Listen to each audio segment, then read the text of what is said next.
کې زموږ د خویاندو د میاندو هغه حالات وګورئ، تاسو حیران بشئ. ولې نه پوهېږئ؟ تاسو پښتانه به کله پوهېږئ؟ په قلار کې نو خپلې خویندې میاندې په قلار باندې به تاسو ته خپلې پیسې میلاویږي. دا ستاسو پیسې دي. والله که دا پیسې ستاسو څوک هم وخوري، دا خو زموږ خویندې چې کومې دي کور کې کښېني.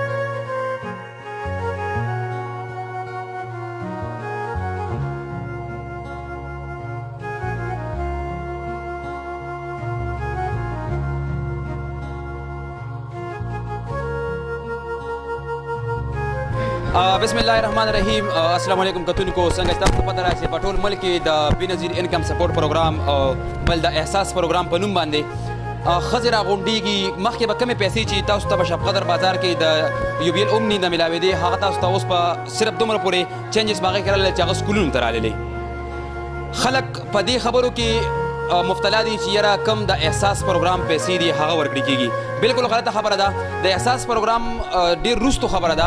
اوس وخت کې به تاسو ته صرف او صرف د بېنظیر انکم سپورټ پروګرام چې کوم پروګرام تاسو ته پیسې میلاوېدي 12,000 روپۍ به هغه میلاوېږي. د حکومت د طرفه کم احساس پروګرام چې جوړ شوی دی هغې کې لا ټایم ډېر دی. زه دا ټیم د بډګرام په سکول کې موجود یم.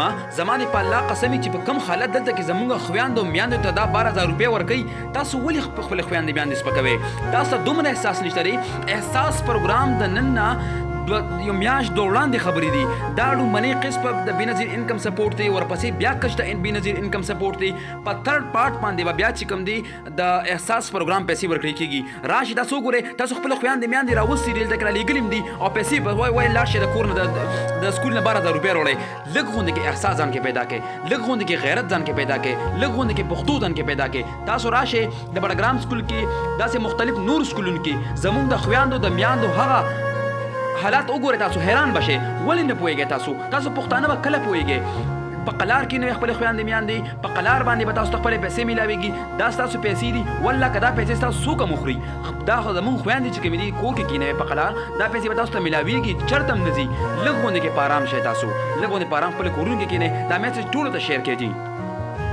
مونږ ته جی په عام روټین کې د یوبیل بینک نه کیش میلاویږي، خو چونکې نن د هفتې ورځ ده، دوی مونږ سره پرون دا کمیټمنټ کړی چې تاسو ته به یوبیل بینک د هفتې او د اتوار سټیټ بینک د طرفه دا کولو وي. مونږ جی چې اوس معلومات وکړل، ما کس لیږلی دی نو بینک بند دی. نو ما سره چې کوم اویلیبل بیلنس دا به زیات 100-150 کسانو دا پیسې وشي. که چونکې دا بینک کولی و نو زه خپل ټایم ته رسېدی شم. که دا بینک بند نو ما سره د کیش سهولت نشته، ځکه چې مونږ پرون هم څه ټرانزیکشن کړي دي هغه نه دي شوي. لا بل کانګړه یونین کونسل په کوم دی دا کافي غټه علاقه ده. په دې کې سلوړي ویلیج کونسل دي. دا تاسو څنګه کور کوي؟ تاسو سیستم یو پروت دی، علاقه غټه علاقه کانګړي ځان د سره وخت دی. څنګه کور تاسو دا کور کوي؟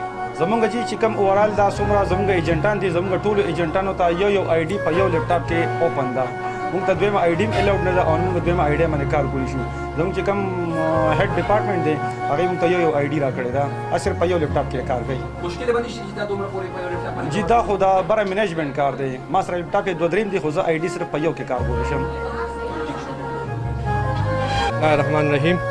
मेरा नाम हुमायून खान है और मैं लोकल गवर्नमेंट डिपार्टमेंट की तरफ से village council secretary as a village council secretary यहाँ पर ड्यूटी सर अंजाम दे रहा हूँ यहाँ गवर्नमेंट हाई स्कूल कांगड़ा में. आपने जो क्वेश्चन किया कि यहाँ पर आबादी कितनी है, तो आबादी सिर्फ एक कांगड़ा विलेज कौंसिल की तकरीबन 10,413 के लगभग है. और फिर कांगड़ा यूनियन काउंसिल में तकरीबन 4 और विलेज काउंसिल्स हैं, 3 और विलेज काउंसिल हैं, जिसमें डीरी सिकंदर खान आता है, यागमंदान आता है और बकियाड़ा विलेज काउंसिल आता है. तो उनको जमा करके मेरे ख्याल से तकरीबन 40 लाख की लगभग यहाँ की आबादी है. एक विलेज काउंसिल की अगर 10 लाख की आबादी है तो 4 अगर हम उनको जमा करें तो फिर 40 लाख की बनती है. हुकूमत की तरफ से यहाँ पर एक लैपटॉप पड़ा हुआ है ना, तो इस पर एक लैपटॉप पर काम करने पर तो बहुत मुश्किल है. हुकूमत से आप क्या बताएं? काम बहुत स्लो है यहाँ पर और लैपटॉप भी एक है. मेरा सजेशन तो यही था कि हर एक विलेज काउंसिल पे एक लैपटॉप होता और वहाँ पर एक टीम काम करता तो बहुत ज़्यादा मुफीद होता ये. तो मैं हुकूमत से मुतालबा करता हूँ कि बजाय यूनियन काउंसिल के ये काम विलेज काउंसिल की सतह पे होना चाहिए. आप देख सकते हो कि हमने प्रॉपर सोशल डिस्टेंसिंग का जो पहलू है उसको इंश्योर किया है. आप लोग देख सकते हो यहाँ पे जो जितने भी लोग बैठे हैं वो तकरीबन 3 फुट के फासले पर हमने उनको बैठाया है. तो हम इंश्योर कर रहे हैं कि प्रॉपर सोशल डिस्टेंसिंग हो. हाँ, सैनिटाइज़र अवेलेबल है, ग्लव्स अवेलेबल है. अपनी अमानत आप कहते हैं, हमने वो मैनेज किया हुआ है. Thank you.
زما خاوند د سینې بیمار دی، یو مې زوی دی، 15 میلیونه دي، د خدای غریبانان یو. زه په خپل هم بیمار یم، په ما چپه راځي، خو بس دا پیسې 11,000 روپۍ ما ته رالیږلې شوې، ما له ښي لاس راکړلې. خدای مو خوشحاله که. بس د دې کسانو نه موږ خوشحاله یو. خدای دې عزت وکړي او خدای دې دین دنیا هشته کړي، ځکه چې زموږ غریبانانو عزت یې وکړو او موږ یې په ډېر په خوشحالۍ راکړلې. خو خبره دا ده چې دا ستاسو د طرفه به ما ته 11,000 روپۍ راغلي، نو ما له هغوی خپل حق راکړو. خدای دې دین دنیا هشته کړي.